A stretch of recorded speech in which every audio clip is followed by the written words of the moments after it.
நான் என் நாவினால் பாவம் செய்யாத வண்ணம் என் நடைமுறைகளை காத்துக் கொள்வேன்.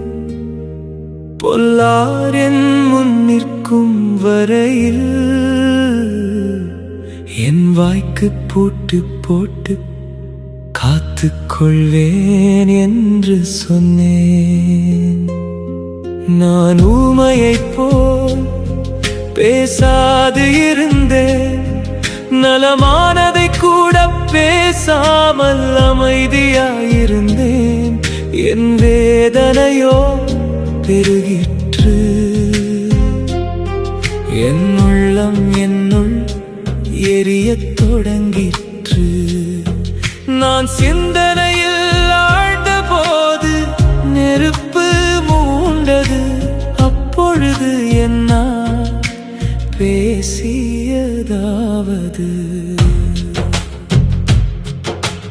ஆண்டவரே என் முடிவு பற்றியும் என் வாழ்நாளின் அளவு பற்றியும் எனக்கு அறிவுறுத்தும். அப்போது நான் எத்துணை நிலையற்றவன் என உணர்ந்து கொள்ளே. என் வாழ்நாளை சில விரற்கடை அளவாக்கினீர். என் ஆயுட்காலம் உமது பார்வையில் ஒன்றுமில்லை. உண்மையில் மானிடர் அனைவரும் தம் உச்ச நிலையிலும் நீர்க்குமிழி போன்றவரே. அவர்கள் நிழலைப் போல நடமாடுகின்றனர், அவர்கள் வருந்தி உழைப்பது வீண். அவர்கள் சேமித்து வைக்கின்றனர், ஆனால் அதை அனுபவிப்பது யாரென அறியார். என் தலைவரே, நான் இப்போது எதை எதிர்பார்க்கட்டும்? நான் உம்மையே நம்பியிருக்கின்றேன்.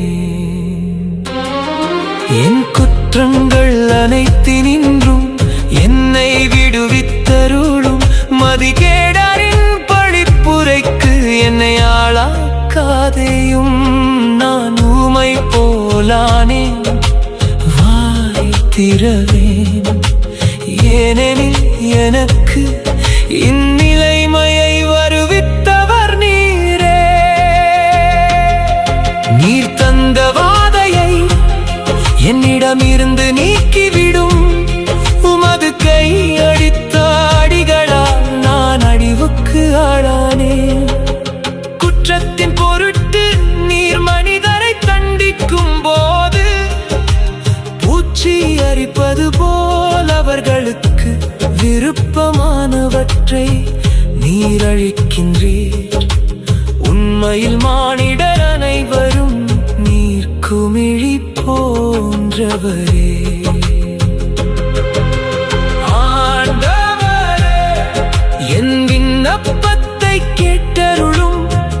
என்னுடைய மன்றாட்டுக்குச் செவி சாய்த்தருளும். என் கண்ணீரை கண்டும் மௌனமாயிராதேயும். ஏனெனில் உமது முன்னிலையில் நாரோர் அந்நியன். என் மூதாதையர் போன்று நான் ஒரு நாடோடி. நான் பிரிந்து மறையும் முன்பு சற்றே மகிழ்ச்சி அடையும்படி உம் கொடிய பார்வையை என்னிடமிருந்து